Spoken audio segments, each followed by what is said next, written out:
The 44th President of the United States, Barack Obama, a day of drama, history, and emotion here in Washington, as one of America's most glorious traditions is played out before a huge audience here and around the world. The peaceful transfer of power and the promise of a new beginning. Today, I say to you that the challenges we face are real. They are serious and they are many. They will not be met easily or in a short span of time. But know this, America, they will be met.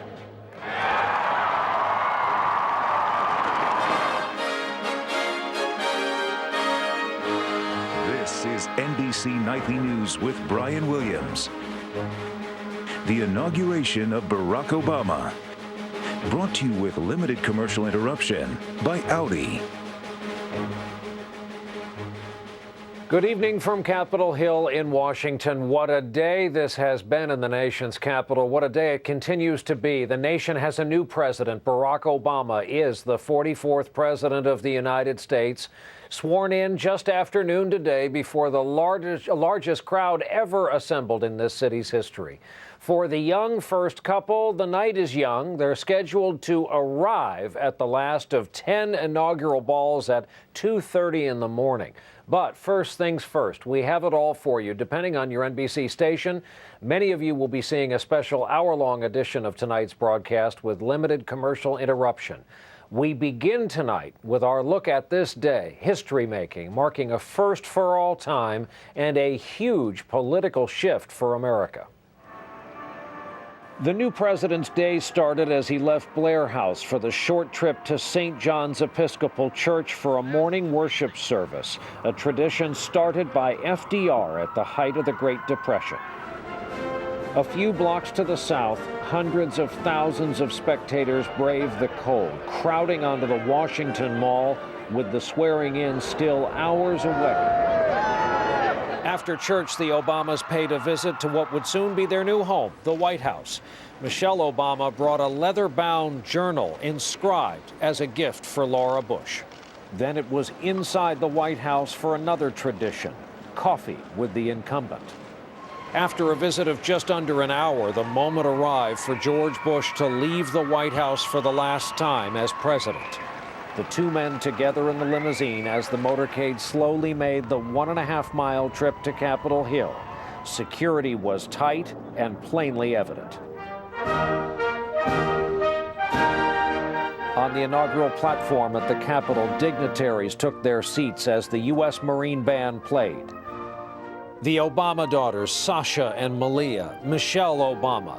Ladies and gentlemen, the President-elect of the United States, Barack H. Obama. And then, the man of the hour. From the enormous crowd, a roar of welcome. Welcome to the inauguration of the 44th President of the United States of America. Senator Dianne Feinstein of California, the inaugural chair, welcomed the assembled guests and introduced Pastor Rick Warren, who gave the invocation. Let us pray. Almighty God. Minutes later, the Queen of Soul, Aretha Franklin. I come treated of the sweet land of liberty. Joe Biden was sworn in as vice president by the senior-most justice of the Supreme Court, John Paul Stevens. I, Joseph Robinette Biden Jr., do solemnly swear. More music on a history-making day from giants of the music world. And then the moment arrived. Using the same Bible Abraham Lincoln was sworn in on 148 years earlier, and on the steps of a Capitol building built in part by slaves. Barack Obama took the oath, administered by Chief Justice John Roberts. The Chief Justice went without notes and actually got the oath wrong, but between the two men, they made it official. Barack Hussein Obama, do solemnly swear. I, Barack Hussein Obama, do solemnly swear that I will execute the office of President to the United States faithfully. that I will execute faithfully the office of President of the United States. President of the United States faithfully. and will, to the best of my ability, preserve, protect, and defend the Constitution of the United States. Preserve, protect, and defend the Constitution of the United States. So help you God. So help me God. Congratulations, Mr. President. All the best.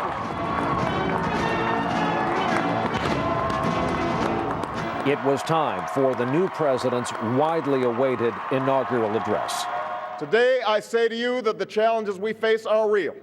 They are serious and they are many. They will not be met easily or in a short span of time.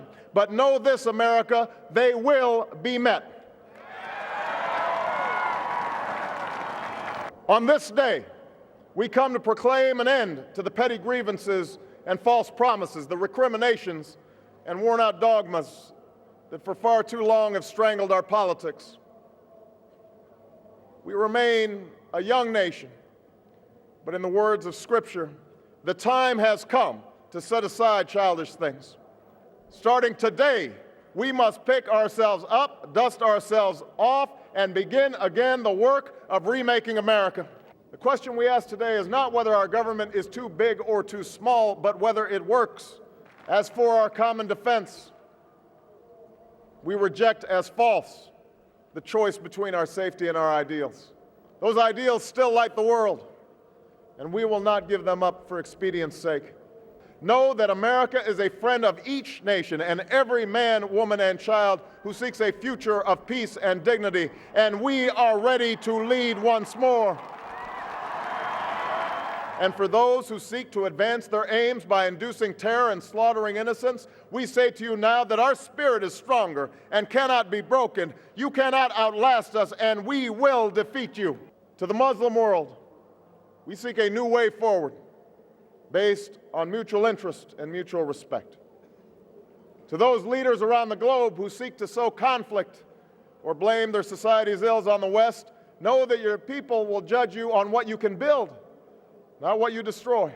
What is required of us now is a new era of responsibility, a recognition on the part of every American that we have duties to ourselves, our nation, and the world. And the new president had this message for his fellow citizens. Let it be said by our children's children that when we were tested, we refused to let this journey end, that we did not turn back nor did we falter. And with eyes fixed on the horizon and God's grace upon us, we carried forth that great gift of freedom and delivered it safely to future generations. Thank you. God bless you. And God bless the United States of America. Back at the White House, the transfer of power was quietly underway as Obama staffers started to set up shop and began the work of a new administration. The time had come for George Bush and Laura Bush to take their leave, escorted by the new president and First Lady.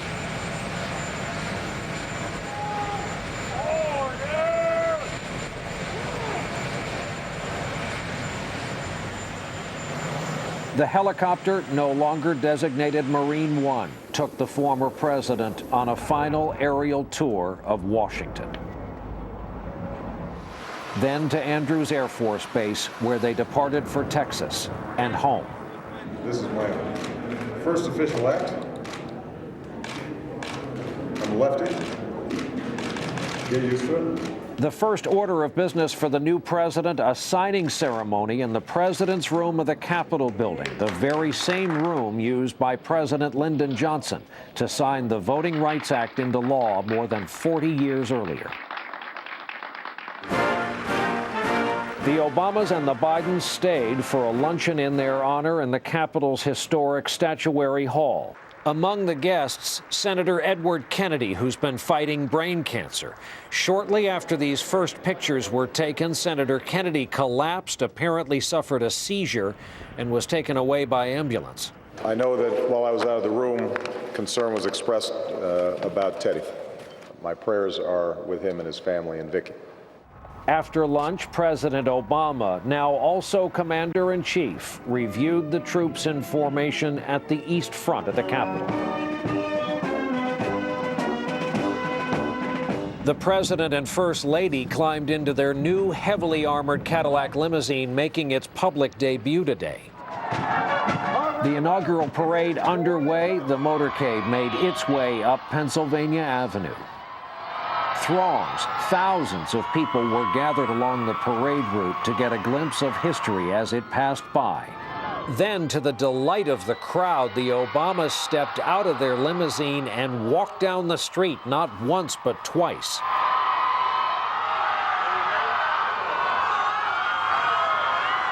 Finally, Barack and Michelle Obama went home to the place where they will live and work and raise their daughters for the next 4 years, the White House. And after a brief stop to freshen up inside the residence, they went back out to sample the inaugural parade, portions of which, of course, were in their honor. At times, it was a biographical review of the life of the president, and the first couple danced to the music of the Punahou School Marching Band. He graduated from there in Hawaii in 1979.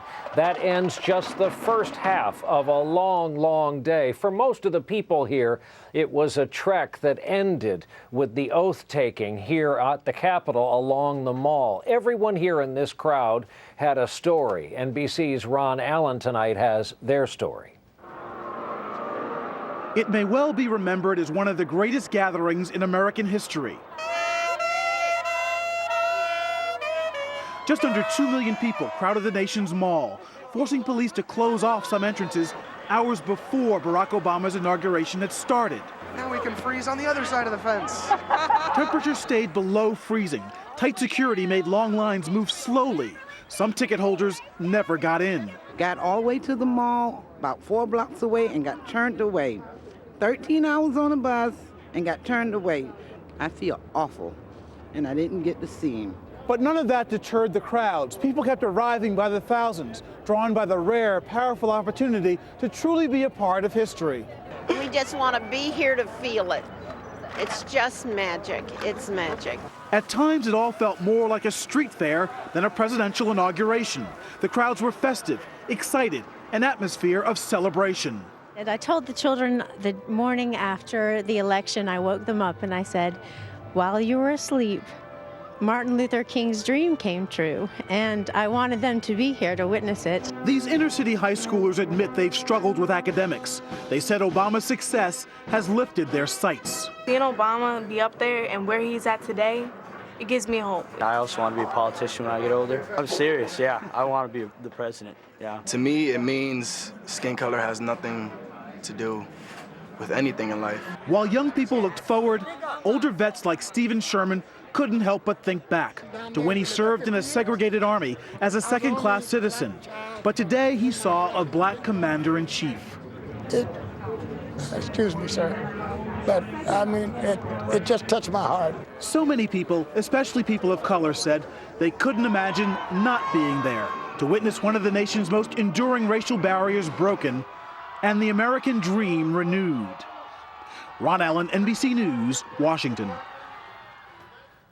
Everyone here in Washington today brought with them their own personal story, and for many of us, it's really the first chance now that we've had to breathe all day, and with that in mind, we have the moderator of Meet the Press, David Gregory, here with us. And David, of course, your vantage point was up near the swearing-in itself. As you look back at the day, obviously the inaugural address is the highlight because it sets the tone for 4 years in office. How do you think it'll be remembered starting today? I think as a substantive address, Brian, this was a real break from the past 8 years, namely when the president talks about petty grievances strangling our politics. He is setting the tone for an end, he hopes, of an ideological rigidity that really bogged down policies. He issued a call to action for Americans, particularly a younger generation, to get involved and to buck up, because this country's been through tough times before, and through common purpose can we meet these new challenges. And he also said to the world, which was a big audience today, that the United States is ready to lead again. And he did that standing about 5 feet away from a seated President Bush. That was a direct shot aimed at him. Now, in your other day job, you were chief White House correspondent for that President Bush. And couldn't you feel the power shift in this city today, one turning over to the other? Absolutely. And I thought I was captured by what was Marine One flying back over the National Mall and people waving, some of whom respectful of our former president now, others not so much. This is a real change, a real political change. But you know what? America does this really well. This transfer of power was majestic and elegant, and I think there's a lot for the American people to respect. David Gregory, moderator of Meet the Press, the broadcast, among others, that will now chronicle these early years of the Obama administration. Great having you today, Thanks, Brian. David. Thanks. We're going to take a break, and when we come back, we'll look at the young, new first family of the United States, what this day must have been like for them, also what they're doing tonight.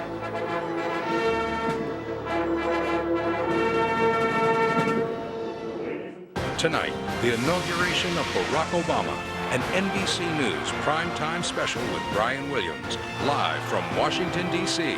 A look back at the day's historic events, plus live coverage from the inaugural balls, the inauguration of Barack Obama. Tonight, 10/9 Central on NBC. Keith Olbermann on President Obama's historic speech. We are ready to lead once more.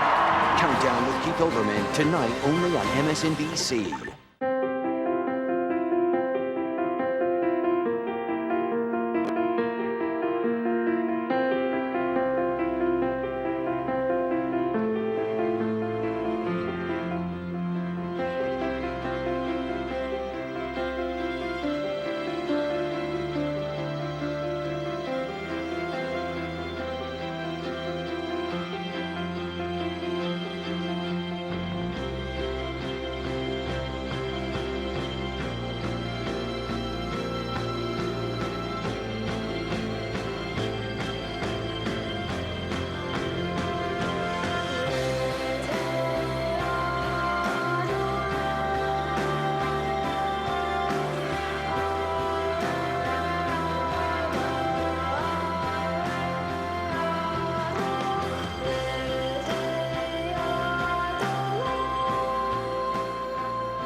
Live picture tonight of the new home of the Obama family. Their address cards read 1600 Pennsylvania Avenue. While all this was going on today, Wall Street gave this new president and his team, in effect, a harsh reminder of the problems they have come to office to solve, the problems facing them when they go to work tomorrow morning. Stocks, while all this was going on, plunged today on fresh evidence that the banking system is reeling again. The Dow lost 332 points. NASDAQ off more than 88 points. S&P was down just under 45 points. To sum up that part of our day, CNBC's Carl Quintanilla is with us here in the studio. First of all, how do we know these two are related? Secondly, how bad was today? Well, historically, stocks don't react well to inauguration days at all, but this was brutal even by those standards. The worst day for stocks on any inauguration day in history. It brings us back to the levels we saw in the fall. When we talked about banking every day, we thought things couldn't get any worse, but we continue to see banks losing money, not just on mortgages, not just on housing, but on credit cards, on consumer loans, big, broad things that happen when Americans lose their jobs in big numbers. The president's going to meet with his economic team tomorrow. We're going to have these confirmation hearings for Tim Geithner, the Treasury Secretary nominee. Their mission will be convincing investors that this problem can be fixed with enough stimulus. Economies that don't respond to that are generally said to be not in recession, but in depression. Did today tell them anything they didn't know already? I think there is all the pageantry and all the hope surrounding the address today is something that might bleed into the markets down the road. But you look at some new stocks today, Citi below $3, State Street, a bank that was typically very conservatively managed with a big loss, that's spooking investors even more tonight. All right. Well, there's time to get to all of that tomorrow. Sadly, the crisis isn't going anywhere. Carl Quintanilla, thank you as always. So that's the business angle of today. Back to the life of this city and what happened here today, the inauguration of the 44th president. And the question everyone was asking watching the coverage, what must it be like to be in this young new first family? NBC News White House correspondent Savannah Guthrie at the White House tonight with more on what it must be like. Savannah, good evening. Good evening to you, Brian. Well, on their first day as first family, the Obamas managed to be glamorous and yet simultaneously really seem like a pretty ordinary American family. Michelle Obama stepped out of Blair House this morning and into the spotlight, the eyes of the world upon her, and her first act as First Lady, the choice of a gold dress and matching jacket by American designer Isabel Toledo. Already practicing the courtesies of a First Lady, Mrs. Obama arrived at the White House gift in hand, a leather-bound journal and pen for Laura Bush to begin her memoirs. And the daughters of the president-elect, Malia Obama and Sasha Obama. First daughters, Sasha and Malia, made their debut on the inaugural stage. Their grandmother, Marion Robinson, just on their heels as always. When Michelle Obama entered minutes later, clearly in her moment, she held a tiny red box containing the Lincoln Bible, upon which her husband took the oath of office. I, Barack Hussein Obama, do solemnly swear. Today, at times, Obama seemed to already carry the weight of office, but interspersed with the historic moments were ordinary ones. The Obama girls fidgeting a bit during a musical performance. Malia Obama snapping photos with her own camera, just in case there weren't enough there to capture it. We are ready to lead once more. And as for the speech, 2 reviews were instant and very positive. Look over our little angelic Sasha and Malia. Not since the Kennedys has America had such young children in the White House. 7-year-old Sasha practically danced out of the ceremony today. Later on, taking some of their first steps as first family at the White House, she still had that bounce in her step. But there were some signs the day might be getting just a bit long. Well, a long day is turning into a long night for the Obamas. Do you know they will attend all 10 official inaugural balls tonight? But Brian, the girls have a better idea. They're going to stay home here at the White House and watch some movies. Back to you. Yeah, that was my favorite factoid of the day. One of the studios has supplied them with copies of Bolt and High School Musical 3, and the 2 girls are going to have all their friends over. What a first night in the White House. Savannah Guthrie on the White House lawn for us at the end of this long day. Thanks. We're going to take what is a very short break in our special edition of the broadcast tonight. When we come back, some of the history of this day and where they were watching this across the country and around the world on Inauguration Day 2009.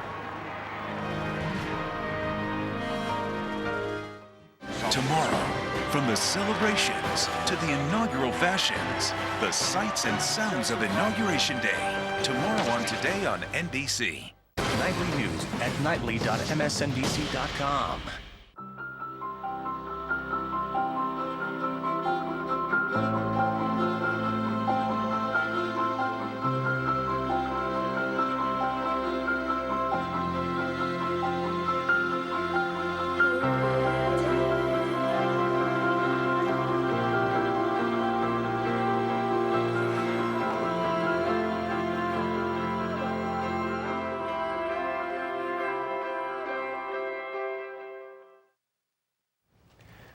While it was unfolding today here in Washington, you could feel the millions around the country who were watching it all. Tonight, our own Lee Cowan was watching them.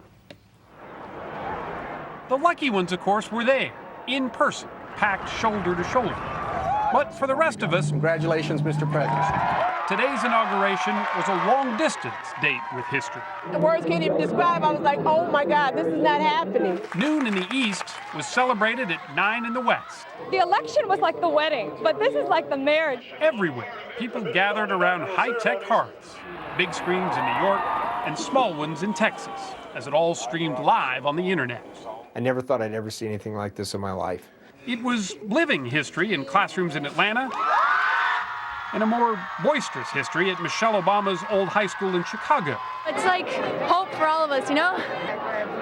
And here, good morning, Barack Obama Elementary School. Students in their freshly minted sweatshirts watched their namesake with pride.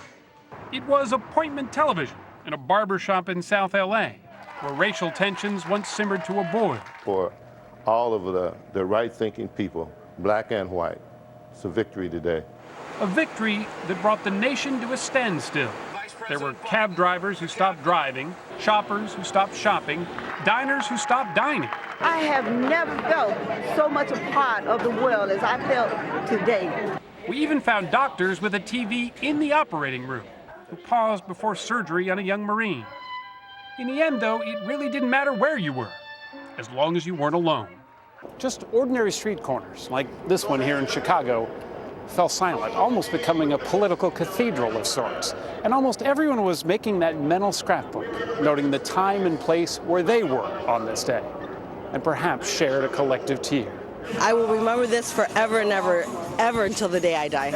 An event meant to be remembered, and one meant to be shared. Lee Cowan, NBC News, Chicago.